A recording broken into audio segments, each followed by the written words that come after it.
Oh, there's one. You're right. Inside.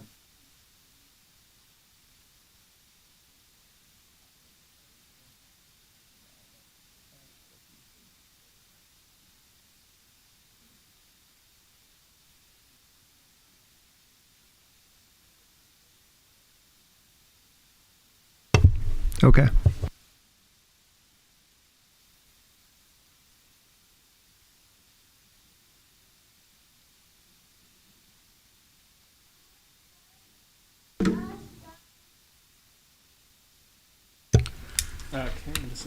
I'm going to call the August 14th, 2023 Planning and Zoning Commission meeting to order at this time. And ask that staff call the roll. Commissioner Alexander, Commissioner Campbell, Here. Commissioner DeBrava, Here. Commissioner Ellis, Here. Commissioner Hayes, Here. Commissioner Hyder, Commissioner Mann. Here. Thank you. First item of business is the approval of the agenda. Does anyone have an issue with the agenda changes? I'll take a motion. Motion to approve the agenda. Do I hear a second? I'll make a second. Thank you. Call the roll, please. Commissioner Mann, Aye. Commissioner Hayes, Aye. Commissioner Ellis, Aye. Commissioner DeBrava, Aye. Commissioner Campbell. Aye. Next item of business is the approval of the minutes of the last Planning and Zoning Commission meeting on July 10th, 2023. Any changes, additions, subtractions from that document? If so, let us know. Somebody want to make a motion?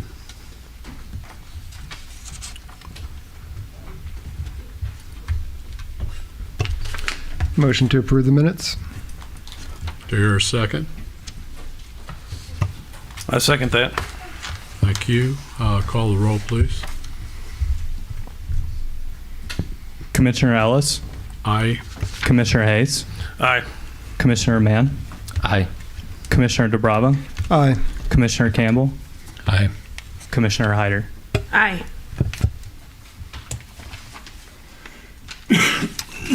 Okay, next item is the meeting procedures that we do. Would you please read those for us? The Planning and Zoning Commission holds public hearings as required by law and provides recommendations to City Council on matters relating to land use, planning, zoning, and the subdivision of land. Any person who has an interest in the subject matter of a hearing will have the opportunity to provide testimony and present evidence of the Commission during the public hearing. Speakers are required to conduct themselves in an orderly and respectful manner. Disruptive behavior, including applause, yelling, speaking out of turn, or other inappropriate behaviors will not be tolerated. Additionally, the following applies to any person addressing the Commission. Speakers are limited to 5 minutes. Unless authorized additional time by chairperson, speakers must speak at the podium unless previous arrangements have been made by the chairperson. Speakers must legibly print their name and address on the sign-in sheet at the podium prior to speaking. Speakers must begin by stating their name and address. Speakers should speak clearly and into the microphone. The chairperson will announce the subject of the hearing, followed by a report from staff. The chairperson will then open the public hearing to the applicant, followed by those in favor of the application and those opposed to the application. The chairperson will close the public hearing. During this time, the commission will discuss amongst themselves. The public may not address the commission after the close of the public hearing unless requested by the chairperson. The Planning and Zoning Commission shall base their recommendation and/or decision on information and evidence presented during the public hearing. This decision, if required by the application, will be forwarded in writing to City Council for further consideration. Thank you. As indicated, we have 3 public hearings tonight. They will be separately heard, and the first of those is a special use permit 23-001, which I'm calling at this time. Public hearing and possible vote to recommend the approval of an application for a special use permit by Gator State Storage FP LLC for a boat, vehicle, or self-storage facility at 111 and 107 West Broad Street. Staff, give us your report, please. Before starting the report, I just wanted to let you know I had a small revision for the square footage on the storage units. And then I've also provided another exhibit that shows how many storage units have been prior to an amendment on May 4th, 2021 that included storage units. And then it also provides how many with approved special use permits and construction review, and those that have had an approved special unit or use permit since then as well. And the pie chart kind of shows the percentages of that total square footage for each. All right, I have those two documents. I believe one has an Exhibit A on the top. Is that the amendment? Yeah, that's the amended staff report. Okay, and this is Yeah, and the second. additional kind of, We'll accept those as exhibits to the hearing. so the subject property of this application is comprised of 2 lots, approximately 2.51 acres of land, and is zoned general commercial. The lots are currently vacant. To the north is some single-family residential lots, and to the west as well. There's also light manufacturing to the west. To the east across Main Street, there's some local commercial and multifamily residential, and across Broad Street to the south, there's some additional local commercial. The applicant is requesting a special use permit to allow for the development and operation of self-storage facility of approximately 19,200 square feet. If it were to be approved, it would allow for a future new commercial building permit application in line with the proposed development plan. The city special use permit ordinance, section 405670, authorizes, upon approval of the city council, uses which are otherwise prohibited by the subject zoning district, provided there's a limited amount of negative externalities to the property itself and adjacent properties. Special use permits are required by 405670 as of May 4th, 2021 for boat, vehicle, and self-storage facilities. If this were approved, the applicant would also have to obtain a business license to operate within the City of Republic. Currently, the site does have access to Republic water and sanitary sewer services. To determine exact placement, it will have to go through the development review phase during commercial building permits. Plans for design and construction of stormwater management will also be reviewed during that process and be in accordance to the municipal code. The special use permit, if approved, would remain valid until a change in our use and the configuration for the use occurred. Changes in use are significant, would void the special use permit. Furthermore, the applicant is required to abide by the various elements outlined in the submitted site plan, as well as any additional conditions that may be placed on the permit at City Council's request. Design review of site improvements would occur during the review phase of the building permits application process. For the transportation, it will have a main access point off of Broad Street and then have an emergency access off of Main Street. It did not require a traffic impact study due to the low intensity of the use. But if it were to have a different use in the future, we might have to reevaluate that and require a traffic impact study. The parcels do not have a special flood hazard area or sinkholes. For recommendation, staff considers the proposed special use permit request for a storage facility in general commercial zoning district located at 111 and 107 West Broad Street to be generally consistent with the city's special use permit ordinance and able to be adequately served by the city's transportation network and city's municipal facilities. The Buildings Department's analysis was performed without the benefit of evidence and testimony of a public hearing and does not account for the discretionary authority of the City Council to limit the placement and number of storage units in the city. Development of the subject parcels will require adherence to the city's adopted plans and ordinances. The next step in the process of development of the subject parcels upon a favorable special use permit outcome will be the development, review, and approval of a commercial building permit. Thank you. We'll start with the applicant. Is the applicant here, wish to speak, or a representative of the applicant? All right, if you come forward, give us your name. And Dave Burton. Architect. okay.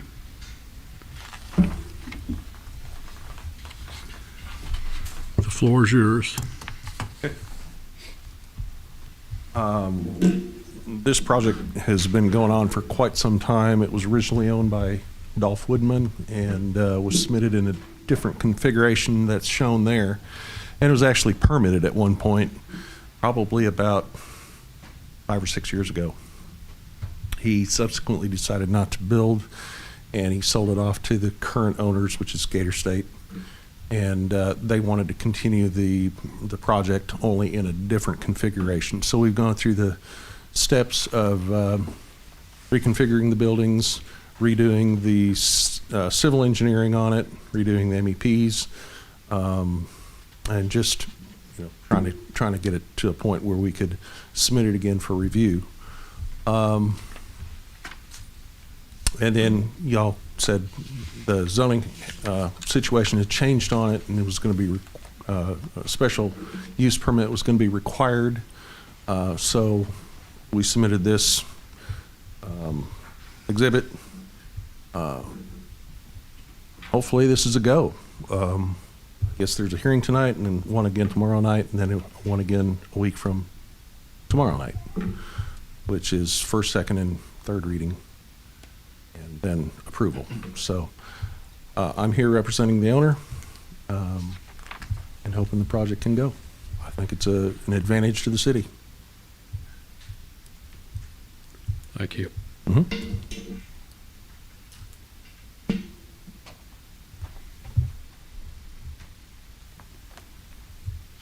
You have any questions? If we do, we'll let you know. Okay.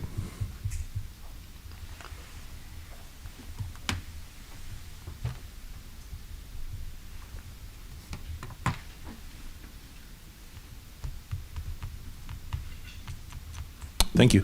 Thank you. Next order of business is for possible speakers, anyone who is in favor of the application, who wishes to speak. Nobody coming forward. Is there anyone who's opposed to the application that wishes to speak? No takers? All right, we'll close the hearing then and discuss this.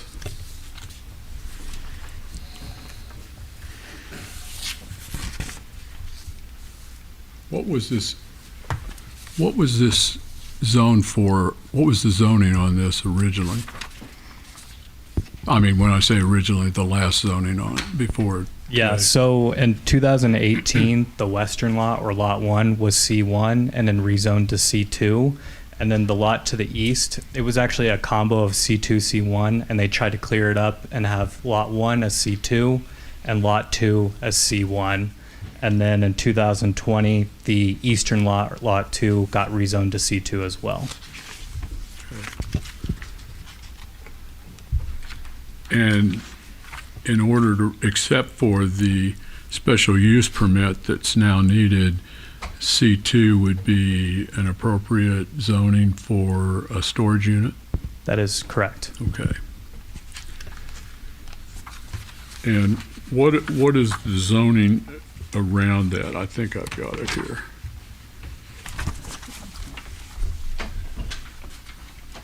Got manufacturing on the bottom, on the, was So that? there's manufacturing Yeah. to the west, kind of like the northwest, and then there's single family to the southwest, and then to the north it's just single family, and then across Main Street is multifamily and local commercial, and then across Broad to the south is just local commercial. All right. That answers my questions. Anyone else have questions? Does anything with this special use affect the areas on Main Street? Is this all encompassing, or is it just the back lot? So it's just the back lot to have storage units, but since they had to have an emergency access off of the one off of Main, it had to be included with both since it's part of the site plan. And with Walnut Street next to the property in the rear of the property, there is not going to be any access onto that? No, there won't be.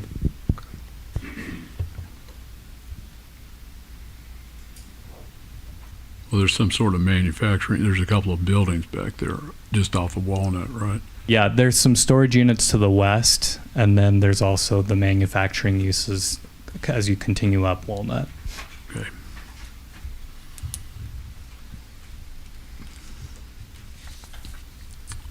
Any other questions or motions?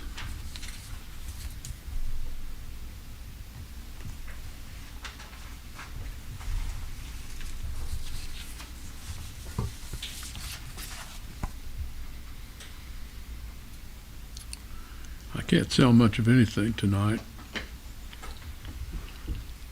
Motion to approve. Thank you.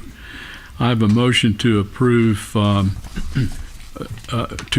recommend the approval of an application for a special use permit by Gator State Storage FP LLC for a boat, vehicle, or self-storage facility at 111 and 107 West Broad Street.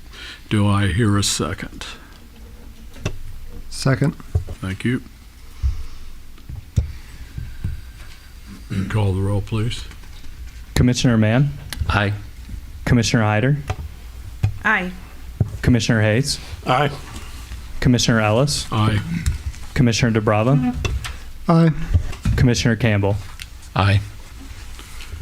Thank you. Move to our next public hearing. That's rezone 23-005. Public hearing and possible vote to recommend the approval of an application to change the zoning classification of approximately 10.44 acres located at 688 South Kansas Avenue from agricultural, AG, and medium-density single-family, R1M, to two-family residential, R2. Staff? Good evening. Chris Tabor, Principal Planner. James Nathan, LLC, has applied to change the zoning classification of approximately 10.44 acres of property located at 688 South Kansas Avenue from agricultural, AG, and medium-density single-family residential, R1M, to two-family residential, R2. The property subject to this rezoning application is occupied by a vacant house in poor condition resulting from a fire. The requested zoning district is two-family residential R2. The following paragraphs contain brief analyses of present site conditions and the proposal's relationship to adopted plans of the city. Evaluation for the purpose of staff recommendation is conducted with the assumption of the most intense build-out for the property to provide the most responsible analysis. The city's comprehensive plan generally encourages the expansion of residential and commercial development through proactive rezoning of land at appropriate locations. Appropriate locations are generally described throughout the plan with regard to the relationship of land at particular locations to infrastructure capable of supporting various intensities and densities of uses. Goal 1, to support market conditions to develop a greater variety of residential and commercial options. Objective 1, support a variety of housing developments and styles to ensure a range of options are available. Goal 2, to support new development that is well connected to the existing community. Objective 1, encourage development that improves and expands upon existing infrastructure. Objective 2, promote development aligning with current adopted plans of the city. Goal 3, to recognize potential infill sites as opportunities for development while mitigating impacts to adjacent established properties. Objective 1, support the development of vacant parcels as opportunities for densification that is harmonious with surrounding development. The rezone of this parcel is consistent with the city's adopted plans. The general trend in the vicinity of the subject property is single-family residential. The applicant is seeking to rezone to the two-family residential R2 zoning district. The subject property is surrounded by Stanton Estate subdivision to the north, which is medium-density single-family residential, R1M. Countryside Terrace subdivision to the east, which is medium-density single-family residential, R1M. One single 7-acre parcel to the south, zoned agricultural AG, and occupied by a single residential dwelling. And an unoccupied 40-acre tract to the west, which is not in the city but is zoned agricultural by Greene County on the other side of Kansas Avenue. The land uses permitted in the two-family residential zoning district include duplex-style dwellings and single-family residences. The land use of the surrounding properties is mostly single-family residential. The two-family residential zoning district has a density ratio of 4.36 lots per acre, or 8.71 dwelling units per acre. The density ratios for the current zoning districts, agricultural and medium-density single-family residential, are 0.33 lots or dwellings per acre and 4.84 lots or dwellings per acre, respectively. Two-family residential zoning is considered compatible with single-family uses and can be found in numerous areas across the city. I'd ask if Chris would switch real quick over to a map. I just wanted to demonstrate. So what we've got here is all of the zoning in the city. All of the single-family residential uses are yellow, and the residential uses that are two-family residential are in red. So the idea was just to kind of give you guys an idea of how those are spread across the city and generally the organization of those, what you usually see surrounding those uses, what's normal in the city.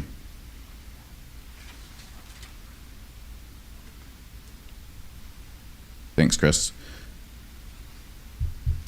The city's landscaping and screening codes require a Type A buffer between R2 and R1M uses. A Type A buffer must be opaque from the ground to at least 6 feet with intermittent visual obstructions to a height of at least 12 feet. Such buffers may be composed of materials such as fencing, landscaped berms, and/or vegetation. These buffers will be required at the time of building construction. Development of the property will require connecting to existing municipal water and sewer mains located on site. 2 6-inch water mains are accessible to the subject property, one at the south termination of South Angel Avenue and another at the east termination of West Audrey Street. 2 8-inch gravity sewer mains are located at the edge of the subject property, one at the south termination of South Angel Avenue and another at the east termination of West Audrey Street. Effluent from the subject property would flow to the lift station number 2 before being pumped to the treatment facility. The water system, named lift station, and wastewater treatment facility currently have capacity to serve the intended use. The subject property has access to several streets. There's approximately 260 feet of frontage along Kansas Avenue, a secondary arterial class street. Additionally, previously constructed subdivisions stubbed out planned points of connection for 3 local roads to this site. Audrey Street and Angel Avenue are stubbed from the north and the west, respectively, through Angel Brook Estates, while Lipscomb Drive is stubbed from the east through Countryside Terrace. A traffic impact study conducted for a previous rezoning application on this property was utilized by the applicant. The study used estimates for trip generations based on a multifamily use classification and was therefore considered acceptable for the lower trip generation of a two-family use classification. The TIS specifically addressed a full residential build-out of the requested land use, multifamily, with a connection to the Angel Brook Estates subdivision through Angel Avenue and a connection to Countryside Terrace subdivision through Lipscomb Drive. The traffic impact study also takes into consideration a new public street connection to be made at Kansas Avenue. No traffic improvements were found to be necessary. If staff receives an application for a project utilizing street connections that differ from those used as the basis for the received traffic impact study, then staff may require an updated traffic impact study. Development of the property will require adherence to the city's transportation plan, adopted transportation map, and improvements required by the traffic impact study for build-out. The subject parcel does not contain any areas of special flood hazard area, floodplain. The subject area does not contain any identified sinkholes. Staff considers the proposed zoning map amendment rezoning to be generally consistent with the goals and objectives of the comprehensive plan, compatible with surrounding land uses, and able to be adequately served by municipal facilities. Based upon this analysis, performed without the benefit of evidence and testimony of a public hearing, staff recommends the approval of this application. Thank you, Chris. I'll first call on the applicant or the applicant's representative. If they wish to speak, come forward, please. Sean Berry with Toth and Associates. I'm here to represent the applicant, Eric Rowden. And I'll just spend a few minutes kind of giving you a little bit of information about this project. If this looks familiar, we were here about a year ago proposing a different zoning rezoning to R3. And at that time, the feedback that we got was the jump between what it's currently zoned in R3 is a pretty large jump, so let's maybe trim it back a little bit. So we went back to the drawing board with the developer, came up with a new plan. As you can see, this is a very unique shaped property. It's narrow. It's challenging to develop because of the narrowness of it, which makes it difficult to meet all the requirements. But we've come up with a layout. I don't know if that's provided in our application, but the layout that we've got proposed for this particular property has about 44 duplex units. So that's individual units or 22 buildings. I really think that's the maximum we can get out of this property. I know that the density that R2 allows is 4.36 per acre. We're going to be about half of that. It's just not feasible to get that many units on this. So that really puts us more in the volume as a residential neighborhood as opposed to a duplex. So I think that's favorable for the citizens here that are concerned about increasing traffic volumes. If this was an R1 development, it's going to have a very similar type of density. As staff said, the traffic study that was done for a much higher density, showed that there's no impact to the city streets. So I think we're in pretty good shape to say that there's not going to be any negative aspect from from a transportation perspective. Stormwater, we've got that handled on two different locations. So some of the land will be given up to do stormwater detention on. And making it a little bit challenging to get more units on this piece of property, but that should be accommodated as well. The only other thing I think I would add is that the application met all of the requirements that the city finds necessary and to be able to be recommended by staff, including the fact that it's an R2 development mixed amongst R1, which I think a lot of people probably have a little bit of concern with, but if you look around town, that's pretty much how R2 is handled. So I think it's very consistent with other areas of town. I think that this is a much more hopefully consumable and favorable type of development for this particular piece of property. Happy to answer any questions. Do you have any? We may have some. Okay, very good. Thank you all. Stick close. All right. Is there anyone else that is favorable to the application who wishes to speak? Is there anyone who is opposed to the application that wishes to speak?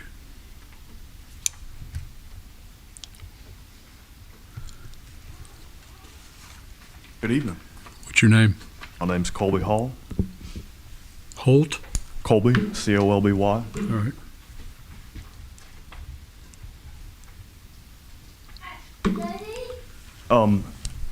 As has already been stated, we are in round two as far as this land specifically is concerned.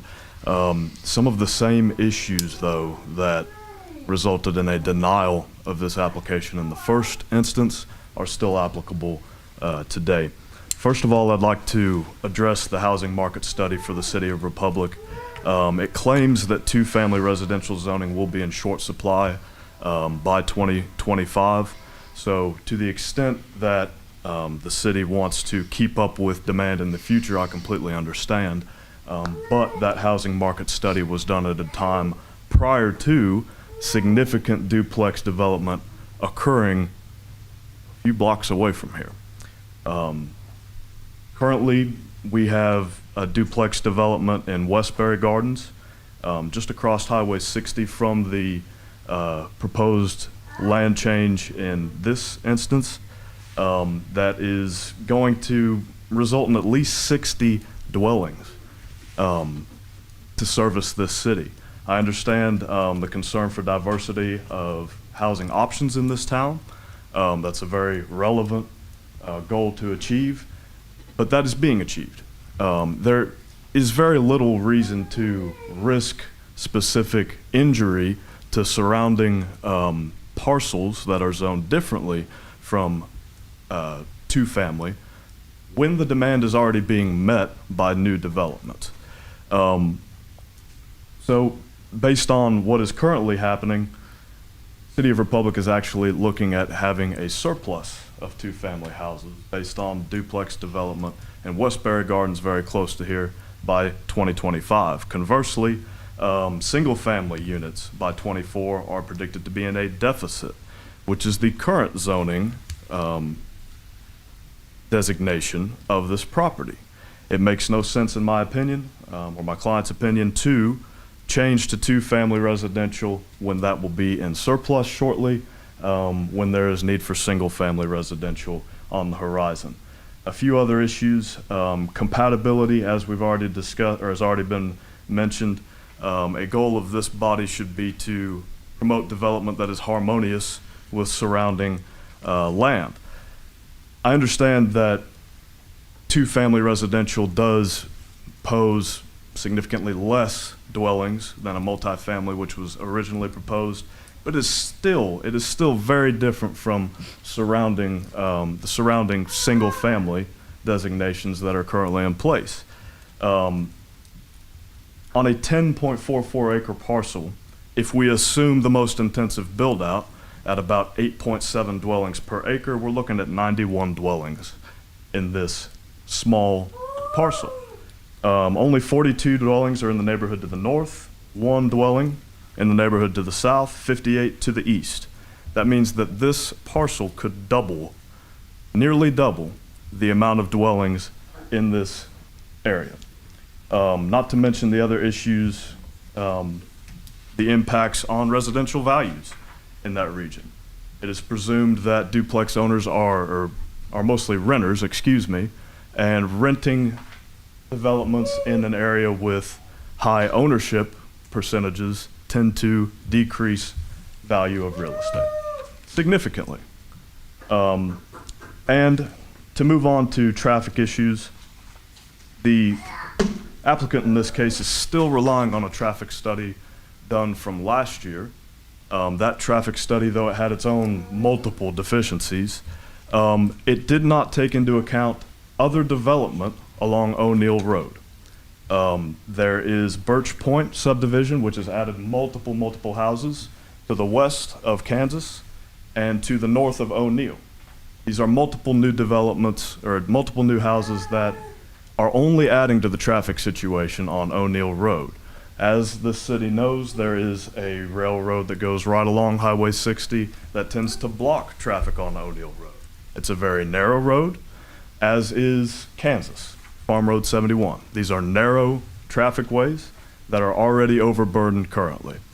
The addition of more traffic based on a traffic study that is now obsolete, in my opinion, based on new development, would be completely irresponsible in this case. Am I done? Yes, Thank you all very much. thank you. What was your last name? All. Hall, H-A-L-L? Thank you. Is there anyone else that is opposed to the application that wishes to speak? Yes, sir. Stephen Greenhall. I own the 709 South Countryside, which is in the Countryside Estate.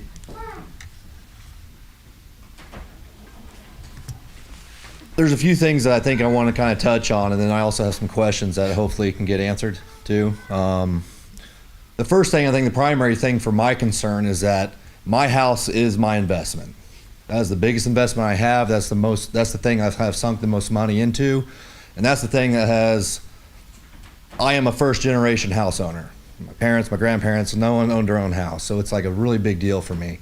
I know my neighbors feel the same way, that the investment that we have in our homes is a significant investment for the class that we are. I know we've been here before, familiar faces. We'll keep doing this. You guys are gonna be my friends pretty soon. And the thing that was proposed before with the, family dwellings, that was a really big pill to swallow. And this one, although it's stepped back a little bit and it's a smaller pill to swallow, I'm still looking at my house losing quite a bit of revenue, or quite a bit of the money that I put into it. That investment to me means a lot. And I know that if we change this, The potential of the proposal and the building that they say they could do, there's no guarantee there. You know, once the zoning gets changed, then the project plan can also change. So I'm just worried about that guarantee. I'm also worried about the guarantee that last time we were here, we talked about how the jump from where it is now to the jump that was being proposed was quite a jump and it's just never really been seen before. And I'm really concerned that the guarantee that this small jump might not lead to that next bigger jump. And that's something that's a little bit concerning. I don't know if that's something that happens very commonly, but like I said, I don't know if you guys get tired of me, but you know, I kind of like sitting on my couch at this time of night. We kind of talked about the traffic study a little bit, and I know that since that traffic study has been done, there has been, you know, subjectively increased traffic on it, especially with the people moving into the west of Kansas Avenue into that new development. And so there are more cars going down O'Neill, and there's more cars going down Kansas. And that's just subjective. It's not a traffic study. That's just me having to pull out every morning in front of a lot more people than I used to. The other thing, you know, we talked about like it being harmonious with what's around us, and it's really not harmonious with what's around us. You know, when you look at a bunch of yellow on a map and they're changing it to red, I mean, that's not really harmonious. And I understand that it's a very difficult thing to develop. That doesn't mean it's impossible to develop. You know, I think somebody's price tag where they're going to be making more money on this property to my loss of my property, that's not really harmonious with the people that already live there. So I just don't want one guy to have a lot of gain on this for everyone else to lose at his gain. I just don't think that just doesn't really sit right with me. Well, I think that's everything that I had on my notes. Okay, Thank you. thank you very much. Come again. I said 3 times for buddies. Is there anyone else that's opposed to the application who wishes to speak? Yes, sir. I just moved here close to a year ago, and I live over off of O'Neill Street. And your name is? And my name's Ed Smith. I'm sorry? Ed Smith. Okay, thank you, Mr. Smith. Anyways, I live off of O'Neill Street. Oh, I'm sorry. I live over off of O'Neill Street. That is a worse street. Like coming over here today, I had to actually stop because of a car coming the other way because otherwise I was going to go off the road. But no more traffic. Don't need any more. It's bad enough. And then try to go across the railroad track and get out on the 60 right there. It's damn near impossible. I can imagine with another bunch of houses going in over there, it's going to work out. So we need to do the roads first. Thank you. That's it. You did that?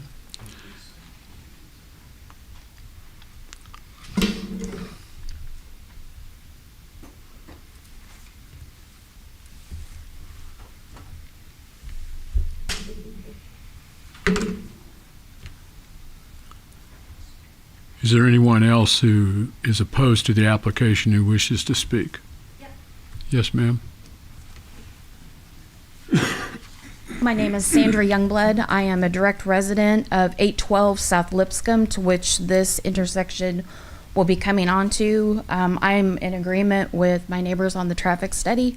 I work a variety of shifts at a local retailer. I am in and out of our subdivision from 4 in the morning until 1 or 2 in the morning, and our traffic cannot sustain anymore through there. It is often that our road is blocked in by trains. I once had to call for an ambulance for my son, and it could not get through the trains and had to detour around almost 2.5 miles to get through the subdivision.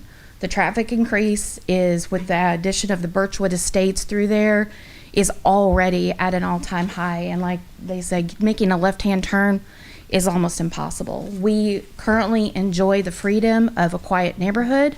Yes, we do have the trains. We accepted the trains when we moved here 15 years ago. My son loved trains. I was okay with it. We're okay with it. I am a first-time homeowner, and I had planned to make this my only home. We've done substantial improvements to our property, and we are going to lose that property value with the addition of 2 dwelling family homes.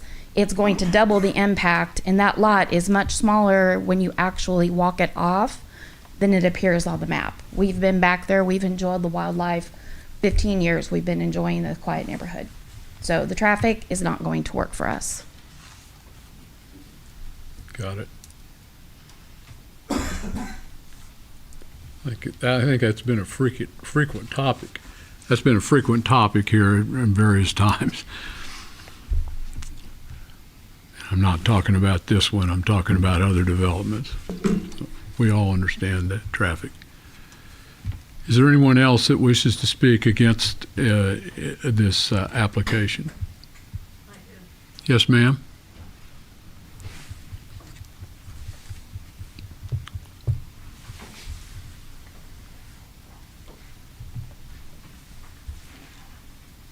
Not like me to be up here, but my name's Carolyn Guess, and we own the property that butts right next to where he wants to develop.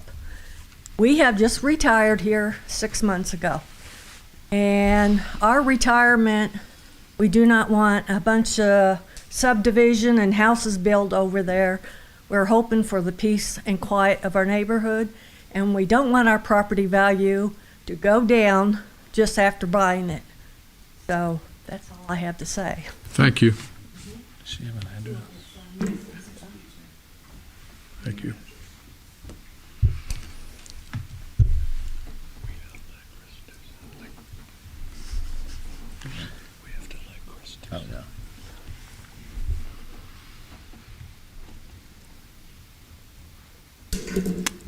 Thank you.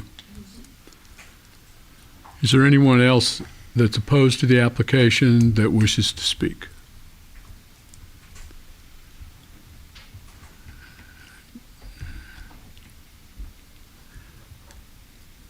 I thought maybe I drained the well dry, but nope. Always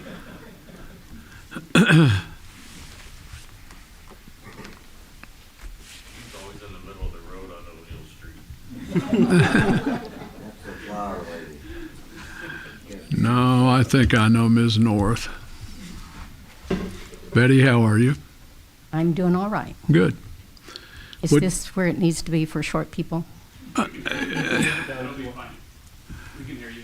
Okay.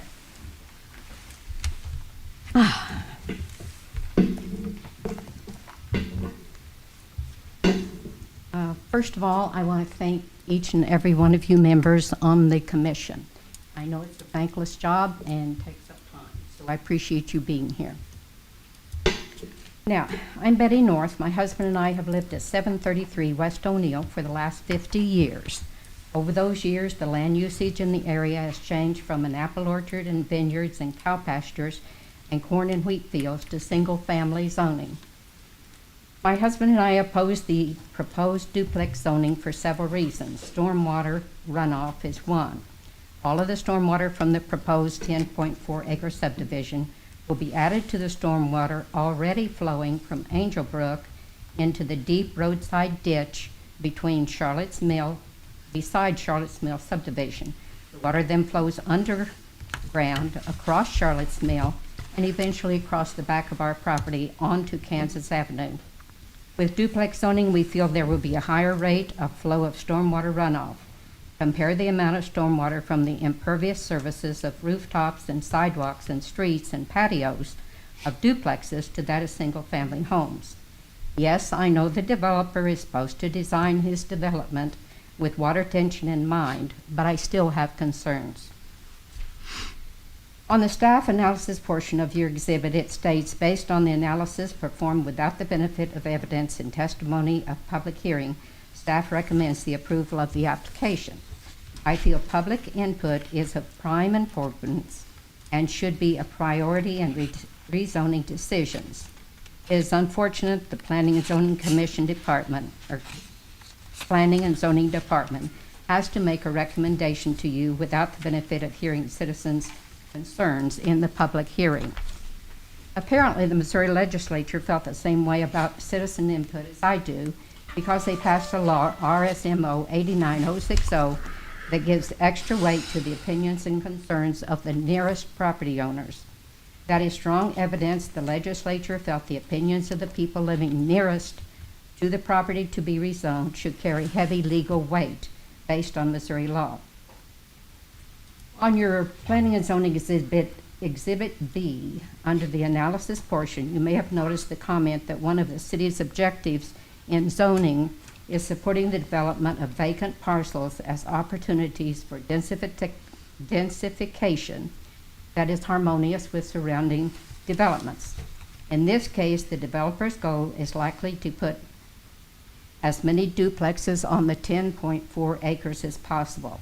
The city has not stated how it plans to mitigate the impacts to the surrounding adjacent established properties as mentioned on your exhibit.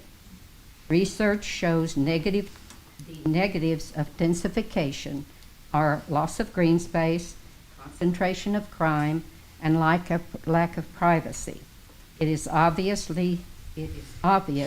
there will be cost to the neighborhood with 10.4 acres of densification.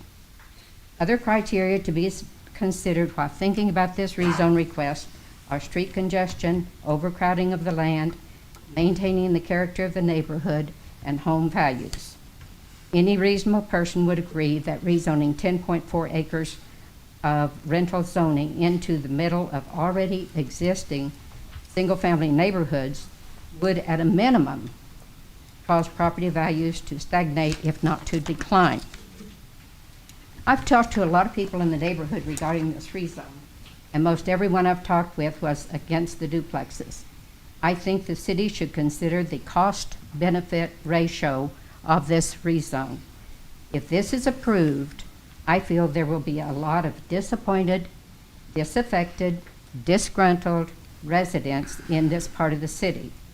In the long term, that will be a cost to the city, not a benefit. Purchasing land for development is a financial investment, and like other types of investments, there are risks. Sometimes you make a good return, sometimes you don't. Mary Schultz was an attorney with extensive knowledge of planning and zoning. She once wrote that if a developer comes before the city requesting higher density zoning in order to make the numbers work, he may have paid too much for the land he seeks to rezone.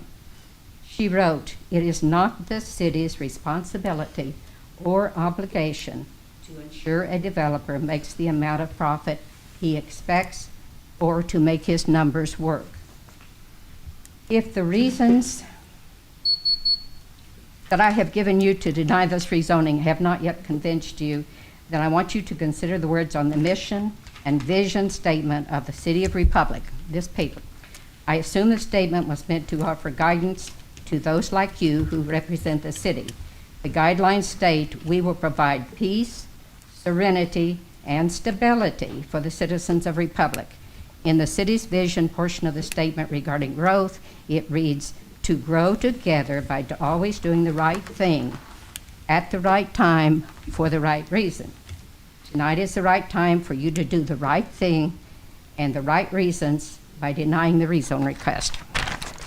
Thank you, Ms. North.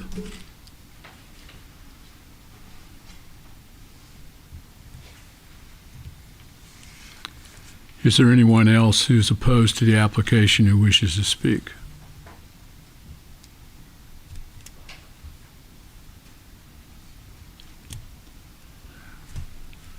I thought you were getting up there for a minute.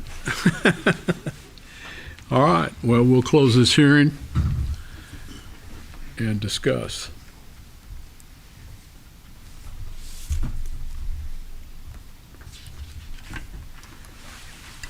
I have a question, Mr. Berry.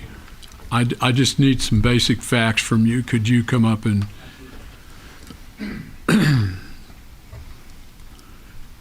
I want to preface what I've got to say by making sure everybody understands that this is a zoning matter. It's not a plat or plotting of houses. And when we zone, we're going to, if we change the zoning in this, it will be changed to something that it's R2. But if it needed to be changed again, like somebody wanted to come in and do R3 again, they'd have to go through this very same process to change it to R3, which has already not been successful in the past. So what I'm interested in, and we can't, there's no way, we don't have a plat in front of us, we don't know how many lots you're gonna do, but I'm interested in the type of square footage of the houses that, the duplexes that are proposed, that you think are gonna go on these. I think you said there were 41, 44 proposed. 44, okay. Phone a friend and see if. Don't know yet. They're not very large. And one of the reasons is because the setbacks on each individual lot require them to be such. And get a street down through there. Yeah, as we kind of showed this property, it's super narrow, but we're trying to get development on both sides of the street. To do that, you're really limited on the size of building that you can build there. So That's not been developed. And this may be an unfair question because you don't know for sure the square footage, approximate square footage on these houses and on these duplexes, and I'm assuming that they'll probably vary a little bit anyway, depending on where they are. But how does that compare with the R1 houses that are in the adjoining neighborhoods? Great question for the residents. Not sure how big those homes are. I would guess they're in the 12 to 1,500 square foot range. Yeah, most of them are. We've got one that's 1,700 square feet, but that's the large, there's only 2 homes. Okay, okay. They're going to be in that range. That's really what I want to know. Again, I'm just trying to get wrapped around all the issues here. And with the understanding that this, again, is a change in zoning, we're not here to decide what houses go on there, how big they need to be, or if houses even go on there. I mean, whatever goes on that property, if we change it or don't change it, has got to be consistent with the zoning rules. So I would assume at some time that property is going to get developed. It just depends on what it gets developed to.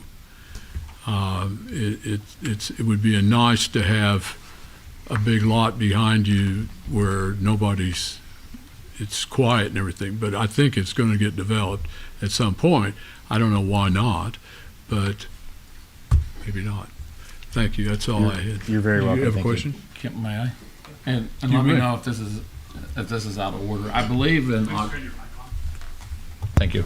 I believe in October 2022, when this was brought up, some of the neighbors had said that they would be willing to buy this property. Do you know if an offer has been made? I have not been in party to that. Okay. Based on our conversations with the current developer, he's not made us aware of any offers. Okay. Anything else from any of the other commission members have questions of Mr. Berry? Thank you very much. Thank you, sir.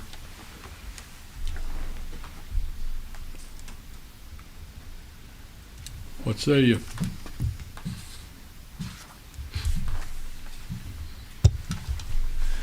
Can we bring into record what we were solicited for? Absolutely. If the council or if the commission would like to bring that and offer those Are you that talking testimony. about the email that we received? Correct, yeah. Okay. I'll state for everybody here, unsolicited to us, I think each of us received I received 2 email from 2 different people, and I frankly didn't read it because all of our decisions have to be made based on what we hear in this hearing, not what somebody else told us or something else. The normal practice, though, if somebody wants to have something included in the record, we'll do it if it's germane to the question that we're here. And so I think what you're asking is if we can attach those as exhibits, and then they would become a part of the public record and everybody could look at them. Just for information purposes, the correct path to go towards doing that in the future for someone, especially if they're not able to attend the meeting, would be to send that to staff as well so that we can go ahead and enter that in to make sure that the commission receives it entirely and go ahead and put it with the meeting materials so that everybody has an opportunity to see that. And I mentioned, in addition, we try to be very careful about this because there's a state law called the Sunshine Law, which applies to the information that we receive and how we receive it. And in this case, we were going to have a public hearing on this anyway, so it really wasn't appropriate for us, I think, to go over and meet with people and talk about it before the time to talk is here, and we're doing it. So I think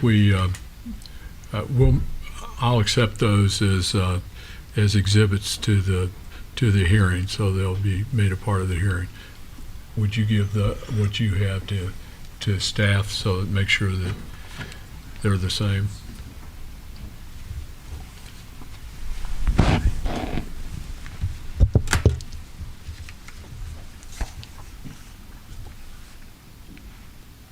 All right. Any other questions, thoughts, motions?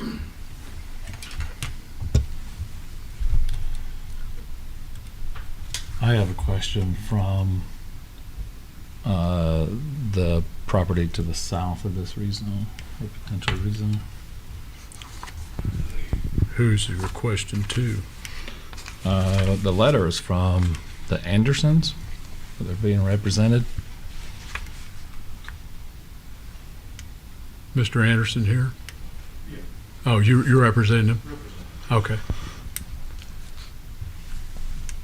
In the email that we got, there were some pictures that were sent with that, with some water out in front of the house to the west. Those appear to be the same pictures that were taken, well, that was given to us in October of last year. Do you know when those were taken? There was one new one, and I would have to check the date on that.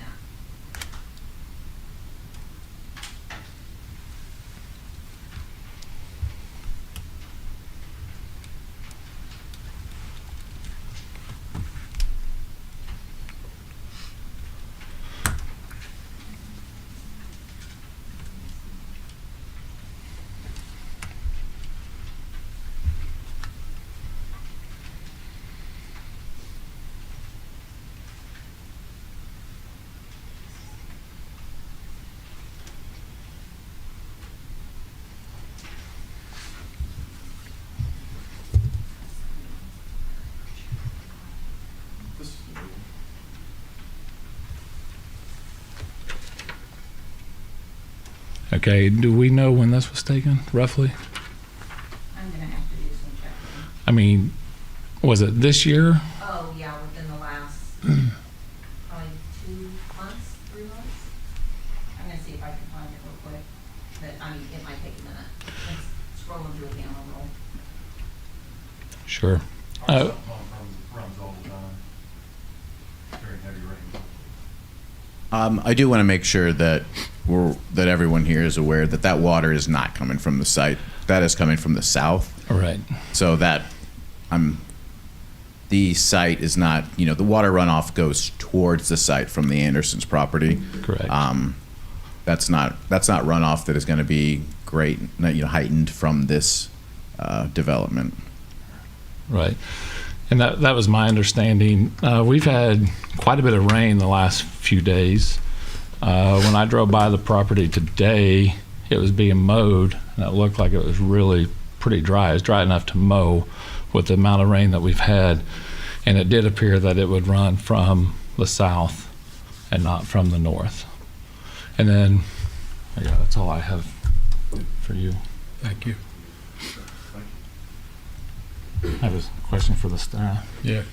And then it's my understanding that any water flow from this rezone would have to be contained or detained as it currently is, at least, right? At minimum?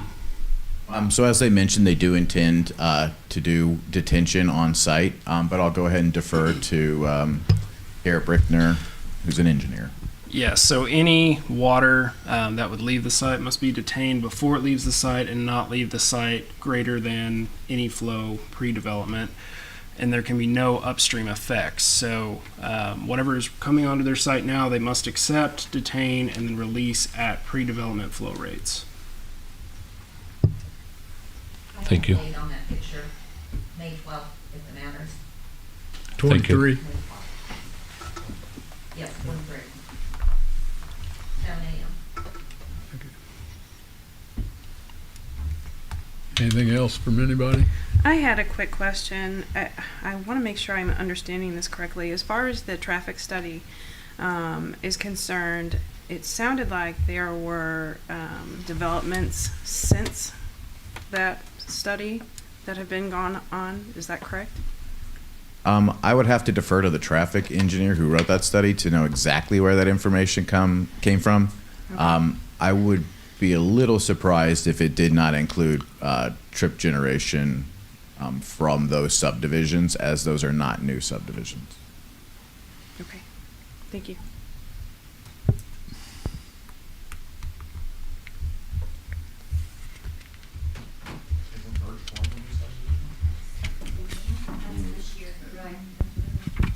Sure.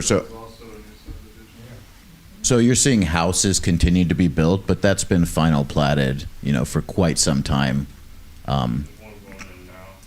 Right. The subdivision is just now completed, so now you have all this traffic. That wasn't there when the study was done, because they're completed now. Garrett, do you have any insight on how they would figure the trip? Yes, the subdivisions that have already been platted would have been taken into account prior to the transportation impact study that was done for this site, because they are already platted subdivisions.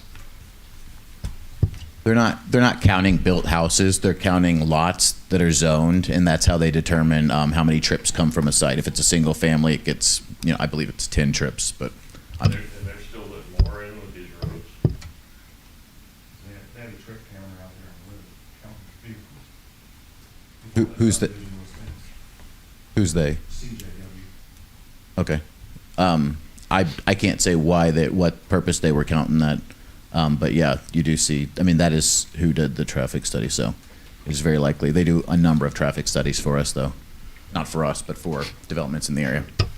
Yeah, I can't speak to their exact method, but typically how that happens is they go out, count the cars that they see, and then they add in the other subdivisions that they know are coming online prior to submitting the transportation report.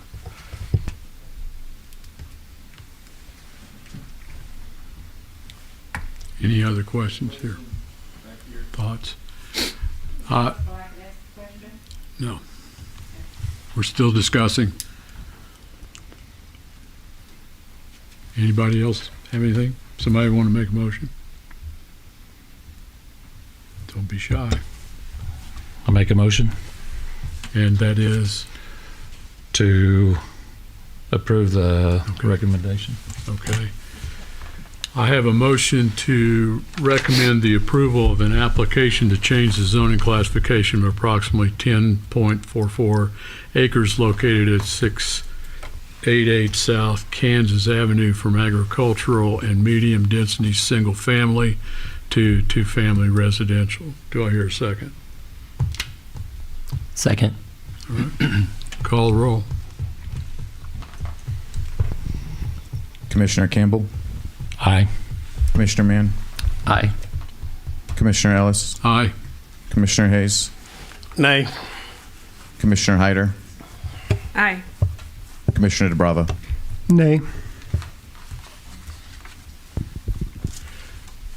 All right, now I think this, just for the folks that are here on this issue, what's the next order of business for this zoning? So, since we do have so many people that are here for this, on the off chance that anyone were to leave after this, I do want to make sure that everyone is aware of a schedule change for tomorrow night. The original council meeting, the first reading of this was to be tomorrow night. It's been moved back to the next week, so it'll be the 22nd will be the first reading for this item by City Council, and then the 29th is the second reading. And that's because they weren't able to meet quorum for council members, so they've had to reschedule that.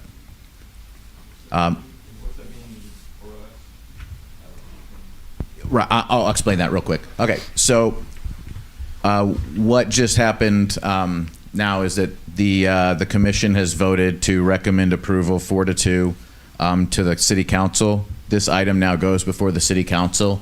All of the testimony and evidence of the public hearing will be provided to them, and then they will make, they will have an initial reading of the item, and then that gives them an opportunity to follow up with any discussion or questions they have for staff, and we'll present a staff report, and then they will meet for a second reading, and at that time they'll vote either to, in whatever way they choose. And so that second vote will be on the 29th again. All city council meetings are at the same time as these, so all of our P&Z and city council meetings are all at 6, and they're all in this building. And just to reiterate that the recommendation here is not a formal change of the zoning. That is for city council. Right. Simply a recommendation at this point. Okay. Move on.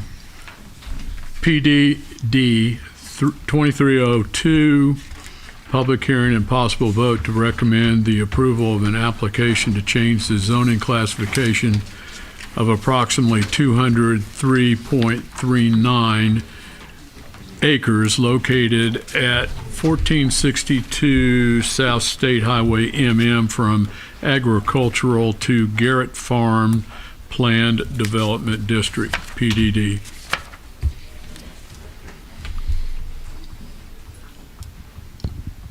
Thank you all for coming. I'll give everyone a minute just to clear out. That's good.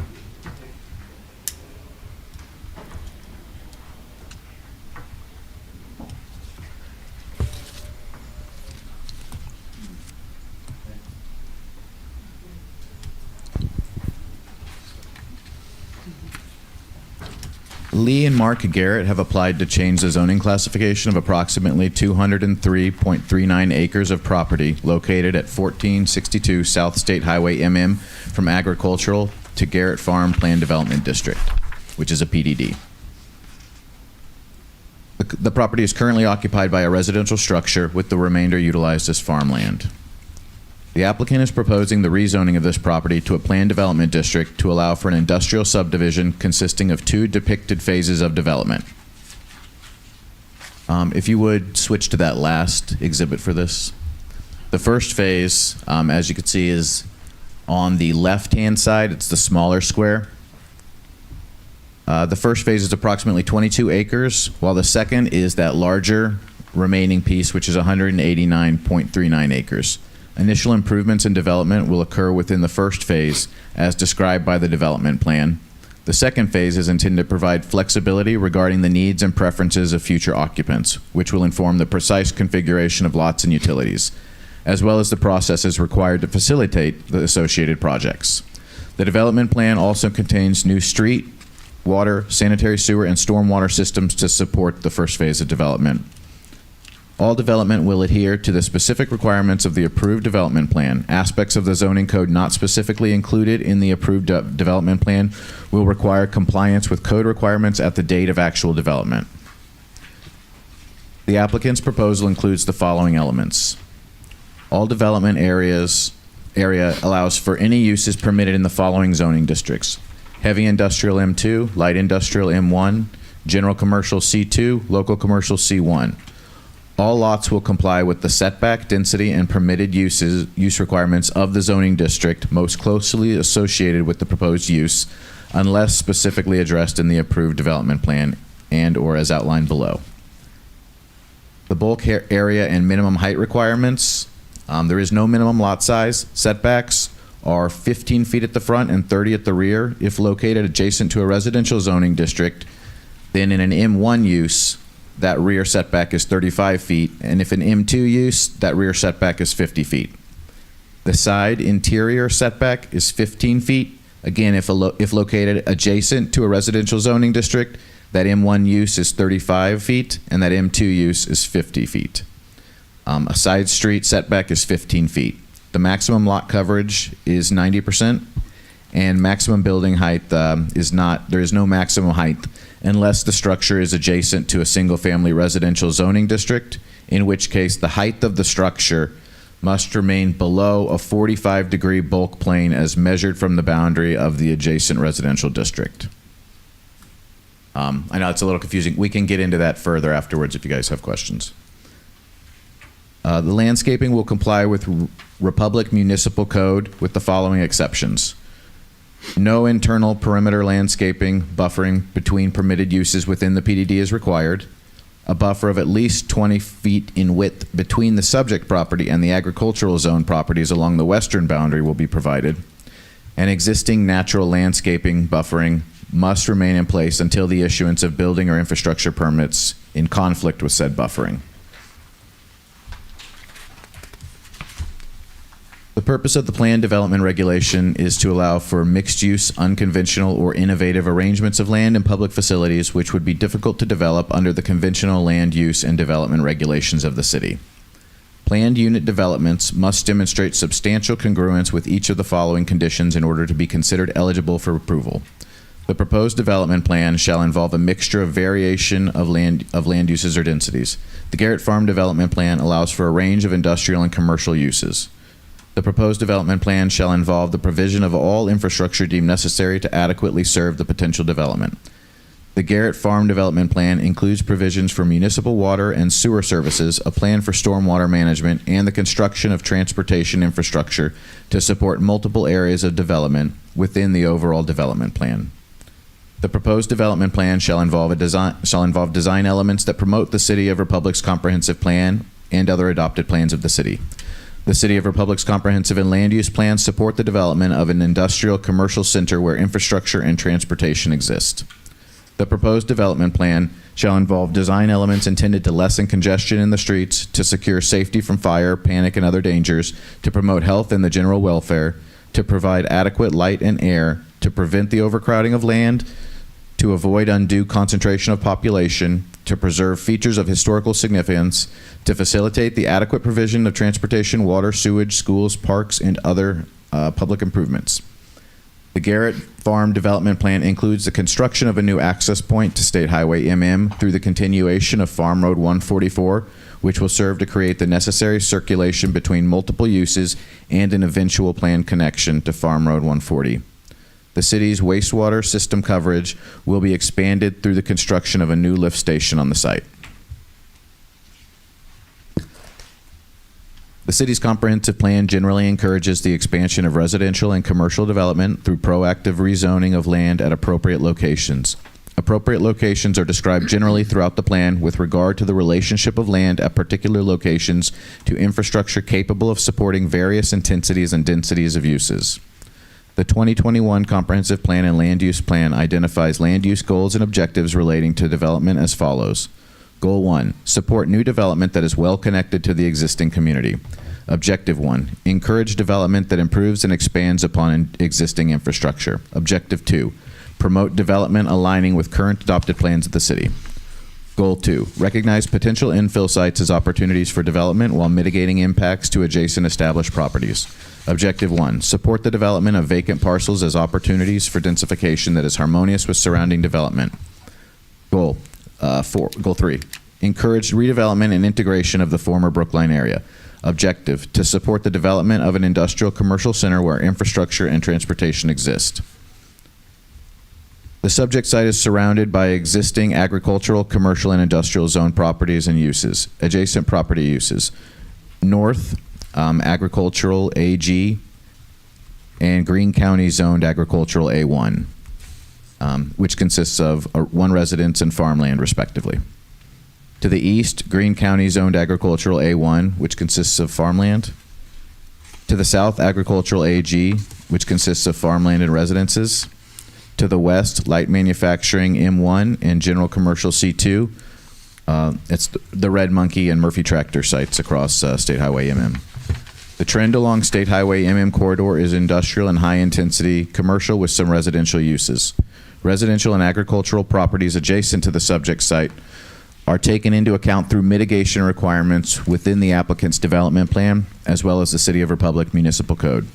The land uses permitted in the applicant's proposal are considered to be generally compatible with the surrounding agricultural, commercial, and industrial zone properties and uses in proximity to the subject parcel. With regard to municipal water and sewer service, the proposed development can be served by City of Republic sanitary sewer and water service. Development of the site will require the construction of a lift station, the planned location of which is shown on the development plan. It is roughly halfway up that, if you look at the L that's kind of formed, where it goes up to meet 140. Can you flip to the development plan real quick? So if you look at that detention area, that striped area that's kind of behind the properties, that's still, they're on MM there. That's where the lift station is. There should be a call out on that plan if you're looking at it. The lift station would convey effluent through a 10-inch gravity sewer main running south along the western property line, and then following the project's planned street westward across State Highway MM right-of-way to connect with an existing 8-inch main at the west property line of Murphy Tractor. Effluent would travel from the site to the Brookline North Lift Station, then to the Brookline South Lift Station, then to McElhaney Lift Station, and finally to the Schuler Creek Lift Station, before being pumped through a series of force mains to the wastewater treatment facility. A water main is planned to run along the project's planned street westward and connect to an existing 12-inch main on the west side of State Highway MM. In case it's not clear, that street is just across from 144, so Farm Road 144, so it's kind of there. That's at that top of that first phase, at the northern part of that first phase. That's where that street that we're talking about. And water and sewer run along there to enter into MM. Precise locations and specifications for utility infrastructure will be reviewed during permitting for said infrastructure and/or associated project. Dedication of the new water and sewer infrastructure will be obtained during project development. The water system, lift stations, and wastewater treatment facility have sufficient capacity to serve the proposed development at full build-out. As regards transportation, the development plan includes the construction and dedication of a new street on State Highway MM just south of the Farm Road 144 intersection. The proposed collector street will be 40 feet as measured from back of curb and includes 70 feet of right-of-way. Additionally, the development plan includes another 65 feet of right-of-way north of the street to the property line of the parcel. This street is intended to serve the first phase of Garrett Farm. Street design for the service of the second phase will be offered up as that design is needed. The intersection at State Highway MM and Farm Road 144 is part of the planned improvements for the MM corridor in conjunction with the expansion of MM to 5 lanes. The new street would constitute the eastern leg of this intersection. Exact details for the intersection will be available as the lane expansion project progresses.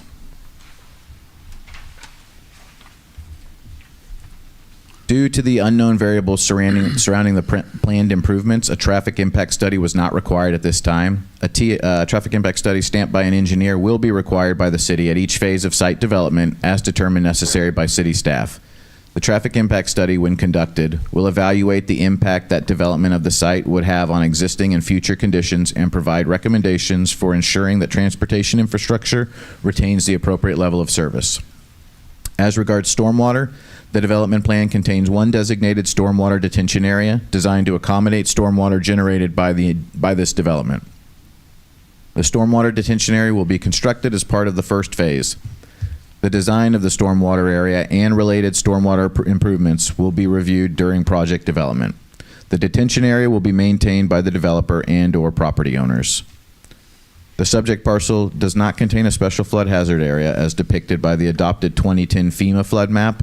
However, the unadopted preliminary 2019 FEMA flood map does show a portion of the northernmost parcel as containing a special flood hazard area. The project will be required to design for this, to take this into account, even though those maps are as yet unadopted. The subject parcel does contain several sinkholes as identified by the Greene County Assessor's sinkhole map. Development of the property will require a geological evaluation in accordance with the city's sinkhole ordinance. All developments must include site design providing for sufficient emergency vehicle access as well as fire protection facilities. Additional elements of code compliance evaluated at the time of infrastructure design impacting the development of the subject property include, but are not limited to, the city's zoning regulations, adopted fire code, and adopted building code. The next steps in the process of development of the subject parcel upon a favoring outcome will be the development, review, and approval of infrastructure designs for the construction of utility services and roads. This may occur in conjunction with the development of a commercial project or through the subdivision development process. Staff considers the proposed zoning map amendment rezoning to planned development district to be generally consistent with the goals and objectives of the comprehensive and land use plans, generally consistent with the trend of development in the vicinity of the site, generally compatible with surrounding land uses, and able to be adequately served by municipal facilities. Specifically, the proposed development can adequately be served by the city's municipal water and sanitary sewer services and the city's transportation network. Based upon this analysis performed without the benefit of evidence and testimony of a public hearing, staff recommends approval of this application. Thank you. First order, of course, is for the applicant or the applicant's representative, if here and wishing to speak, come forward and talk to us. Wow, that was a lot of reading. God bless you. Jared Rasmussen here today, representing the applicant. A couple of things I wanted to point out that probably don't come through right away. So the roadway that we're talking about on the east, that are on the west side of the site, the reason there's an additional 65-foot of right-of-way largely has to do with city utilities' power line easement that runs east-west through the site. They don't want the road to be located within the easement fully, so we had to offset that road to the southern limit of it. So we're basically splitting the road with the access or that utility easement. So the delta, if you will, that goes to the north, it needs to be provided as right-of-way so the future development can connect into that road when development occurs to the north. A couple other things I wanted to point out. The drainage in the northwest corner will act as a buffer to some degree. That's a large drainage and detention area. And there's also a 20-foot buffer. And largely, we put the buffer there on the east side to protect the existing vegetation that's up there. It's pretty dense along the western boundary line of our project. So we're trying to protect that existing vegetation. We already talked through the utility standpoint. The sinkholes, there's several of them across the site. Obviously, we'll have to deal with those. There's a big sinkhole in that northern kind of leg that goes up to 140. So a large portion of that will be somewhat difficult to develop within that we'll have to work through. If there's anything else question-wise, I'm happy to answer. Thank you. Thank you. Is there anyone else who is in favor of the application that wishes to speak? I just would like to see if we can get some clarification on the road that is running off of 144 that will be running east and west on the width and dimensions of that. And then also the first phase of it, you were asking, or you said, that, is that just where it goes back and then turns and goes back to 140? So that first phase, if you look at this map we're looking at now, if you see that rectangle, that smaller rectangle on the left side of the map on the west, that is phase one. And so that phase is what contains that piece of the road. Will that be north of the proposed power line, do you think? Will the road be north? Yes. No, let me, yeah, if you don't mind. So phase one boundary, this line here. The road itself, the power line that you can see right here, it splits the road. The signal hasn't been fully worked out where it's going to land on 144. Is it going to be, is that road going to be straight across from 144 on the other side? We're showing it straight because we're not entirely sure where the signal's going to go. Nobody's been looking about whether the signal should move south, whether it should stay where it's at. So we're just kind of showing that the road would come in, but wherever MoDOT decides that signal would be is where the road's going to tie in. Okay. So we're just kind of trying to depict the best we can the intent that the road has to extend over. So what will be the total width of the road and easement on the? So the road itself is 40-foot wide. There's a 70-foot, typical of 70-foot right-of-way. We're proposing 65 feet in addition to that to the north. So overall, it's 65 plus 70, what's that, 135 feet of right-of-way. That right-of-way extends all the way up to your southern property line, I guess. Up to the property line or Yes, past it? all the way just to it. Just to it? Yeah, we're not showing anything beyond that. This big fat line is your property line. That's the property. So everything's gonna be south of that, Mhm. basically. So that. The only thing that may change is Then it would have to depending jog on, off of 144. yeah, the only thing that may change depending on where MoDOT puts the signal Yeah. is then obviously then that road has to transition over.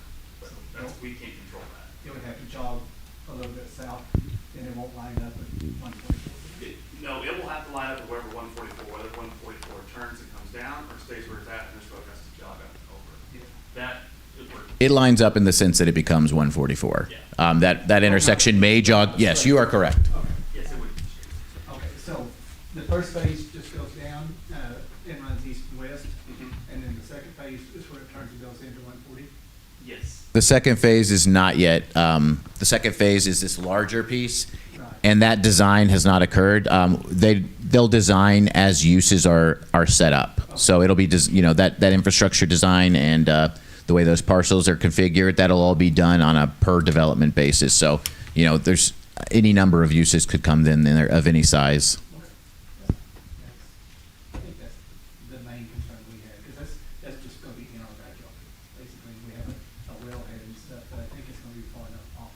Yeah, and we're showing too, there is a 20-foot buffer here, but then there's also easements for sewer and storm sewer out beyond that. So there's about a 50-foot gap between the back of where the property line is and between what really development starts. Jared, would you explain those other easements real quick and what's allowed to happen in those? Do it on the microphone so it's on record, please. Oh, I'm not talking now.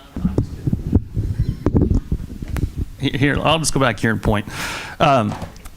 So there's utility easements that follow the south edge of the road. There's water extension, sewer extension that follows the south edge of the road. Actually, the easements themselves project a little bit south of that road right away. Then they turn and come up. We're locating approximately here a lift station. And then from there, there'll be gravity sewer that comes to it, and then a force line that comes back out and across. So there's also a storm sewer easement that comes back because this whole development all drains largely to one spot right here. So we have to convey the water from this portion to the detention basin, and we're doing that through storm sewer and storm sewer easements to protect them. So nothing can occur like building-wise within that, but you could potentially put parking lots or paved areas on top of those easements. And sir, can we get your name and address since you came up to ask some questions?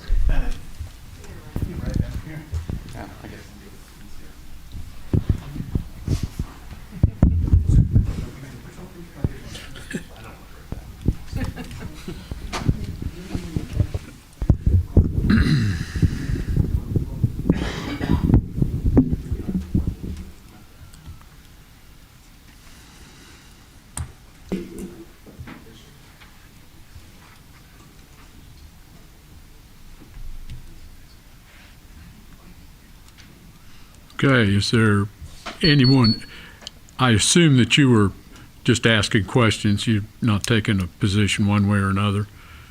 Yeah.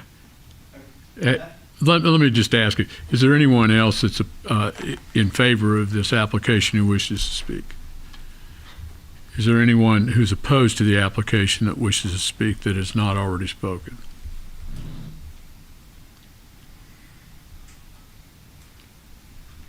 Seems we are good. Given that, I'll close the hearing and we can discuss it. For the city, can you elaborate on the plans for MM since they were mentioned but not spoken of? I'll let Garrett speak to that. He's had a direct kind of working in the relationship with that project. That's a great way to put it, Chris. So we are currently working with MoDOT, Greene County, and our consultant engineer, who also happens to be Olson on this project, to get the plans together for submittal to MoDOT to get right-of-way clearance in order for us to move forward with starting to acquire the necessary right-of-way for this project. We anticipate that getting that later this year. And then depending on how long right-of-way acquisition takes, we're going to look at bidding the project itself, probably summer of 2024 to late 2024, and hopefully construction will roll right into that with completion in 25. And what is that project exactly? So that project is a 5-lane or that's what the cost share is for 5 lanes of from I-44 down to James River Freeway.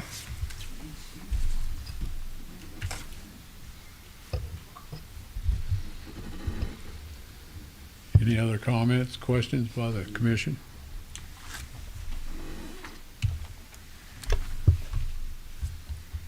Motions?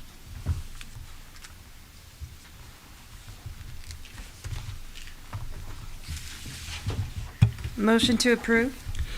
I have a motion to approve, recommend the approval of an application to change the zoning classification of approximately 203.39 acres located at 1462 South State Highway from agricultural to Garrett Farm Plan Development District. Do I hear a second? Second that. Call the roll. Commissioner Mann? Aye. Commissioner Campbell? Aye. Commissioner Hayes? Aye. Commissioner DeBrava? Aye. Commissioner Ellis? Aye. Commissioner Hyder? Aye. Hey, thank you. Matter passes. We move on to other business. There is no other business. Citizen participation. Any citizen who's not spoken on one of the hearing matters who wishes to speak and come forward and tell us what a great job we did tonight, which we always like to hear, can come forward and do that now. Or you can leave. Thank you for coming. All right. I don't ever get many citizens participating. And the ever-popular Builds Department update. No update, sir. Okay. Somebody make a motion to adjourn. Motion to adjourn? All right. Do I hear a second? Second. Call the roll. Commissioner Campbell, Aye. Commissioner DeBrava, Aye. Commissioner Ellis, Here? Yeah. Commissioner Hayes, Aye. Commissioner Hyder, Aye. Commissioner Mann.